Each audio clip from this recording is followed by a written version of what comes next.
Good morning, First Baptist Church. It's an honor and a privilege to be up here. And we were talking with Pastor Tim a while back, and maybe we thought that we need to get just people up here to give their testimonies on tithing.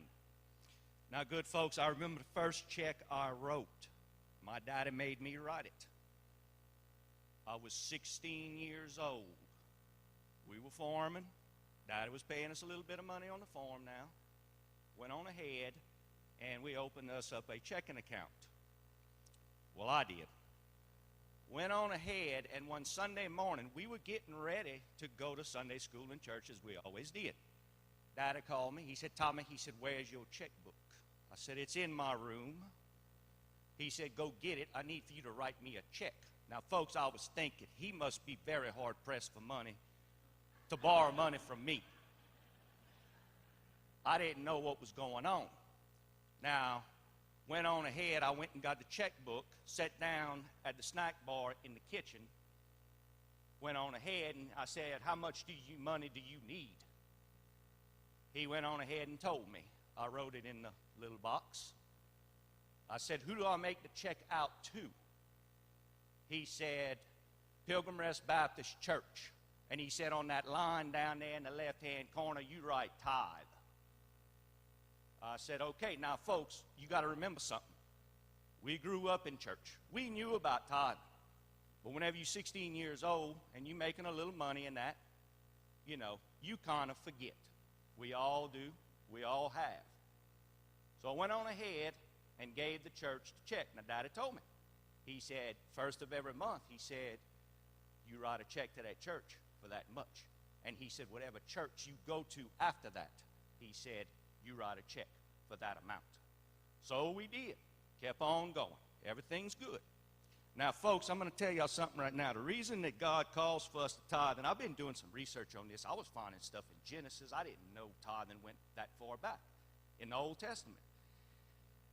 But anyhow, all it is, and God expects us to tithe and give back. I mean, it takes money to run a church. It takes money to run a business. It takes all of that.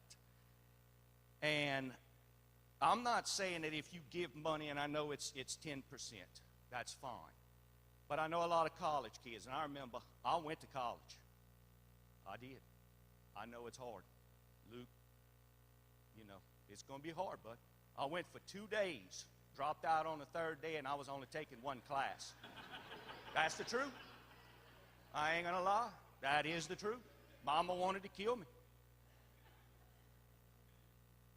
We need to give back. We all do. And I know it's hard. I know young married people, couples and stuff like that, y'all just starting out, family, kids, stuff like that. You know, it is hard. Me and Jonah had to, you know, it was tough for us whenever we were starting out. I'm not saying that if you give back to the church, you're going to have a little red Porsche in your driveway tomorrow morning. No, it does not work that way. God does not expect that, and he is not going to give us that. We have to live within our means and our... Now,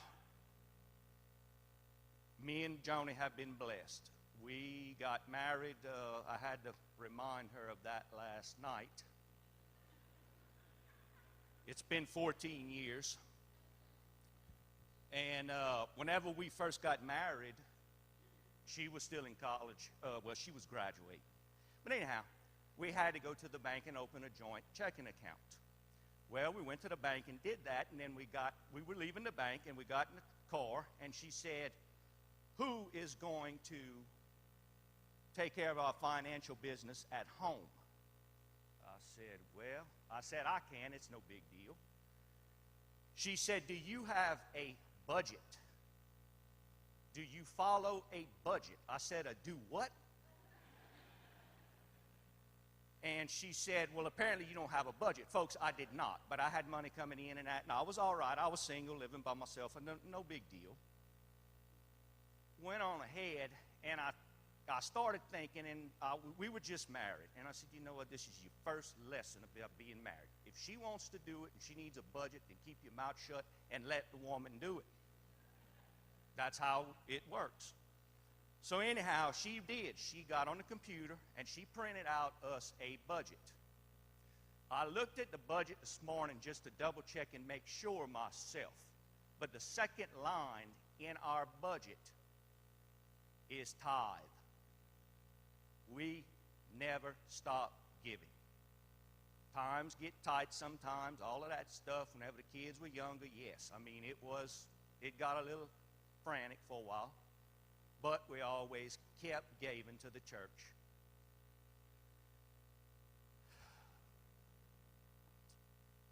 Jonah told me a story last week. She was in college. She always tithed. She said at one point, one month, she said I had 97 cents in my checking account. But she said I never stopped giving to the church. God has blessed us. It's very important to me, it is. We give to mission groups as well. God has blessed us, and I know that if you start tithing and get a budget, that you're going to see things. God's going to open doors.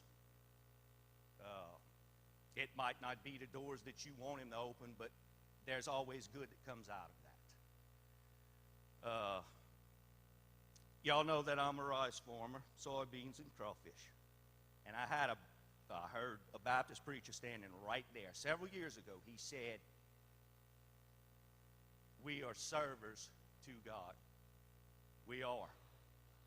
And it's very important that we give back.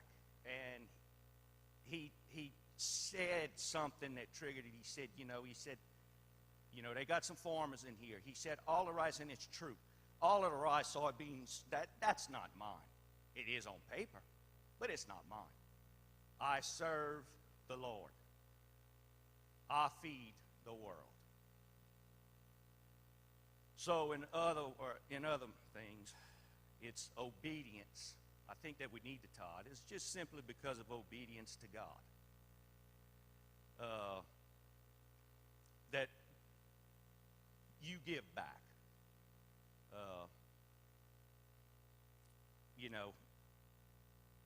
It's very important, y'all. It's just obedience to God and the sacrifices. That's another thing. Sacrifice that God did on the cross for us. So, and there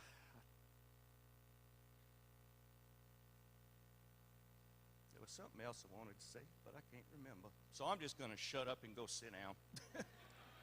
Thank y'all. I love y'all. God bless y'all. Thank y'all.